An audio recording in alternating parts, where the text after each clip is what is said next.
محض تمہارا قیاس ہے، ایلن بڑبڑایا۔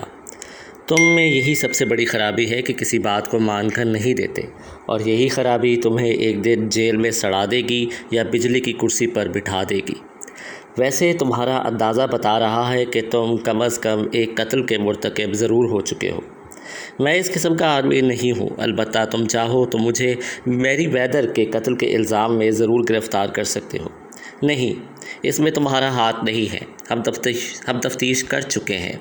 اسے کسی نے اس وقت خنجر مارا تھا جب تم مکان میں داخل بھی نہیں ہوئے تھے۔ وہ اس وقت کسی سے فون پر باتیں کر رہا تھا کہ قاتل پہنچ گیا۔ ہمیں یہ بات اسی شخص نے بتائی ہے۔ ریسیور ابھی تک اس کے ہاتھ میں ہی تھا۔ وہ کس سے باتیں کر رہا تھا؟ اپنے نائب کرٹ بروک سے، جسے وہ ایک روز پہلے ملازمت سے نکال چکا تھا۔ کرٹ بروک میری ویدر سے درخواست کر رہا تھا کہ وہ اسے ملازمت پر واپس لے لے۔ بہرحال اس قتل سے تمہارا کوئی واسطہ نہیں، مگر میں خبردار کرتا ہوں کہ تمہیں نہیں چھوڑوں گا۔ میں تمہیں کسی ایسے بڑے جرم میں گرفتار کروں گا جو یا تو تمہیں بجلی کی کرسی تک پہنچا دے یا پھر تمہاری ساری سرگرمیاں ختم کر کے رکھ دے۔ ایک بات نوٹ کر لو کہ پولیس کی اجازت کے بغیر شہر نہ چھوڑنا۔ پولیس کو میری ویدر کے قتل میں تمہاری شہادت کی ضرورت پڑ سکتی ہے۔ بے فکر رہو، میں کہیں نہیں جا رہا ہوں، ایلن نے اطمینان سے جواب دیا۔ انسپکٹر گھان چلا گیا تو وہ اپنی خوابگاہ کی طرف رخ کر کے بلند آواز میں بولا، آ جاؤ مسز کین، انسپکٹر جا چکا ہے۔ کوئی جواب نہ پا کر وہ خوابگاہ میں گیا اور پھر سارا اپارٹمنٹ چھان مارا، لیکن مارگو کین کا کہیں پتہ نہیں تھا۔ ایلن کو کرٹ بروک کی تلاش تھی۔ اس نے ڈائریکٹری دیکھی۔ بروک لین میں کرٹ بروک نام کے صرف 2 آدمی تھے۔ اس نے ان کے پتے ذہن نشین کیے اور پہلے پتے کی طرف چل دیا۔ اگر میری ویدر نے اپنے اس نائب کو چارلی بروڈی کی لاش آنے کے بعد ملازمت سے نکالا تھا تو اس سے مفید معلومات حاصل ہونے کا امکان تھا۔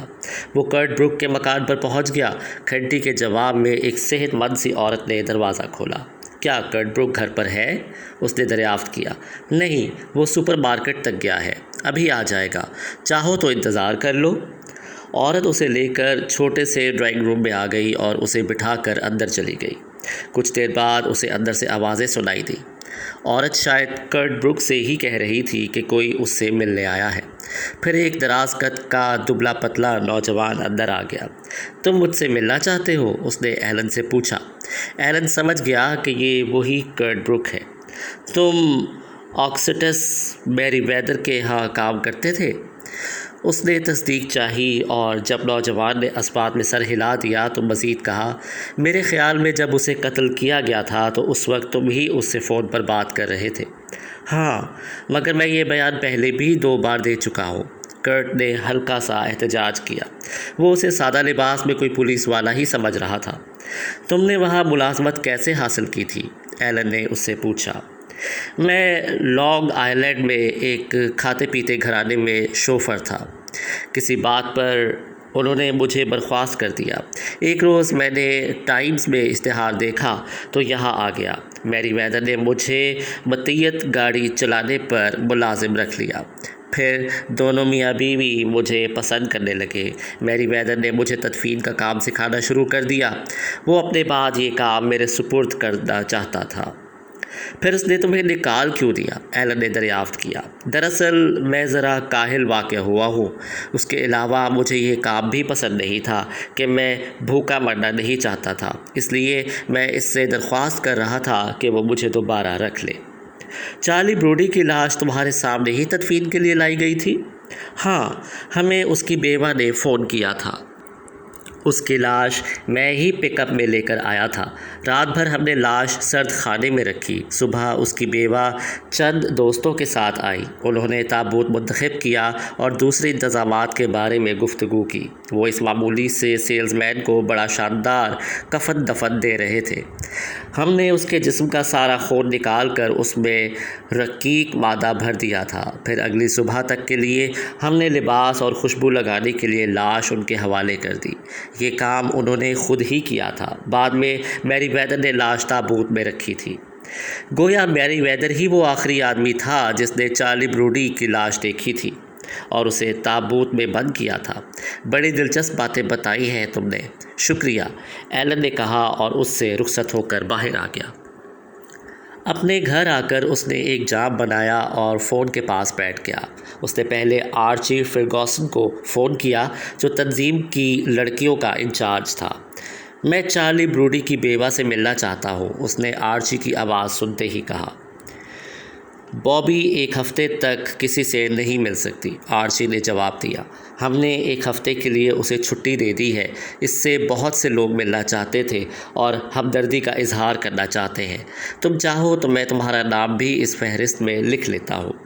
مجھے اس سے ایک ضروری بات کرنی ہے، اس کا فون نمبر بتاؤ، شاید وہ مجھ سے ملنے کے لیے راضی ہو جائے۔ 1 منٹ انتظار کرو، آرچی نے کہا۔ کچھ دیر بعد اس نے ایک نمبر بتایا اور سلسلہ منقطع کر دیا۔ ایلن نے وہ نمبر ڈائل کیا۔ بس، اس نے دوسری طرف سے ایک مترنم آواز سنی، مگر اس میں ہلکے سے دکھ کا عنصر بھی شامل تھا۔ میں ایلن بول رہا ہوں، مسز چارلی۔ کل میں تمہاری کار میں اگلی سیٹ پر بیٹھا ہوا تھا۔ مجھے یاد ہے مسٹر ایلن، میں آپ کو جانتی ہوں۔ فرمائیے کیسے زحمت کی؟ ویسے آپ مجھے بابی کہہ سکتی ہیں۔ ایلن کو حیرت ہوئی، نہ جانے کیوں بابی اس سے اتنے مؤدبانہ انداز میں گفتگو کر رہی تھی۔ میں آج شام تم سے ملنا چاہتا ہوں، کیا تم گھر پر رہو گی؟ 6 بجے؟ میں آپ کا انتظار کروں گی مسٹر ایلن، ضرور تشریف لائیں۔ سلسلہ منقطع کر کے ابھی وہ ریسیور رکھ کر بیٹھا ہی تھا کہ ٹیلی فون کی گھنٹی بج اٹھی۔ اس نے ریسیور اٹھا لیا۔ دوسری طرف سے ایک شیریں آواز ابھری۔ میں مارگو کین بول رہی ہوں۔ میں بخل تو نہیں ہوئی؟ بالکل نہیں، ایلن چونکتا ہوا بولا۔ بالکل نہیں، ایلن چوکنا ہو گیا۔ میری وجہ سے تمہیں بڑی پریشانی اٹھانی پڑی ہے ایلن، میرے ضمیر پر ایک بوجھ سا ہے۔ میں چاہتی ہوں کہ آج رات تم میرے ساتھ ڈنر۔ اوہ، اس کی کیا ضرورت ہے مارگو؟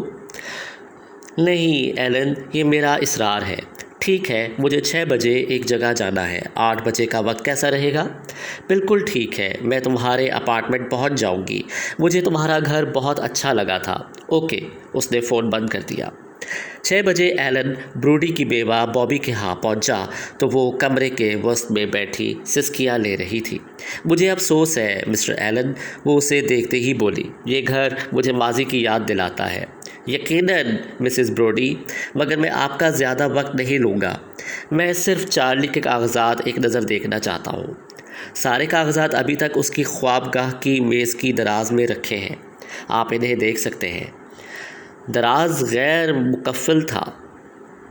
ایلن 15 منٹ کاغذات میں الجھتا رہا، مگر کوئی کام کی چیز ہاتھ نہ لگ سکی تو وہ بابی کے پاس آ گیا جو اس کے لیے جام تیار کیے بیٹھی تھی۔ کچھ دیر تک وہ شراب کی چسکیاں لیتا رہا اور اسے تسلیاں دیتا رہا، پھر اس سے رخصت ہو کر گھر کی طرف روانہ ہو گیا۔ کارگو ٹھیک 8 بجے آ گئی۔ اس نے سبز رنگ کا بے حد نفیس لباس پہن رکھا تھا۔ مارکو ٹھیک 8 بجے آ گئی۔ اس نے سبز رنگ کا بے حد نفیس لباس پہن رکھا تھا اور اس کے تراشیدہ ہونٹوں پر ایک دلکش مسکراہٹ رقص کر رہی تھی۔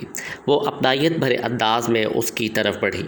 تمہارا مکان مجھے اس قدر اچھا لگا ہے کہ میں صرف اسے دیکھنے کئی بار آ سکتی ہوں، وہ انتہائی مترنم آواز میں بولی۔ ایلن کو نہ جانے کیوں اس کی تعریف میں مزاج کا عنصر پوشیدہ محسوس ہوا۔ میں چلنے کے لیے تیار بیٹھا ہوں، اس نے کہا۔ کیا تم کچھ پینا پسند کرو گی؟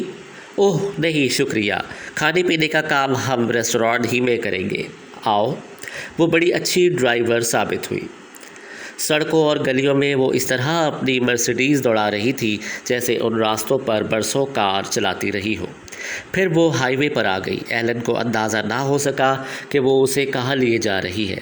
وہ خاموش بیٹھا بیرونی منظر دیکھتا رہا۔ آخر مارگو نے لانگ رج روڈ پر واقع ویٹر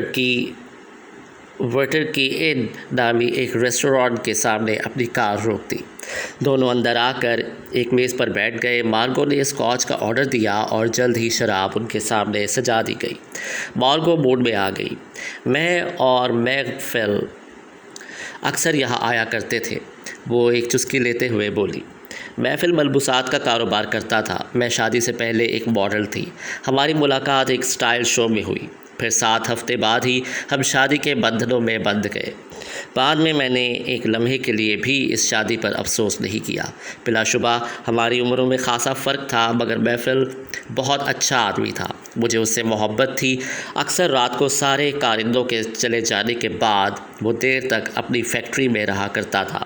ایک رات نہ جانے کیسے بجلی کا شارٹ سرکٹ ہو گیا اور عمارت میں آگ لگ گئی۔ عمارت کو تو زیادہ نقصان نہیں پہنچا، مگر کپڑوں کا اسٹور پورا کا پورا جل گیا اور محفل وہ اس وقت اسٹور میں تھا۔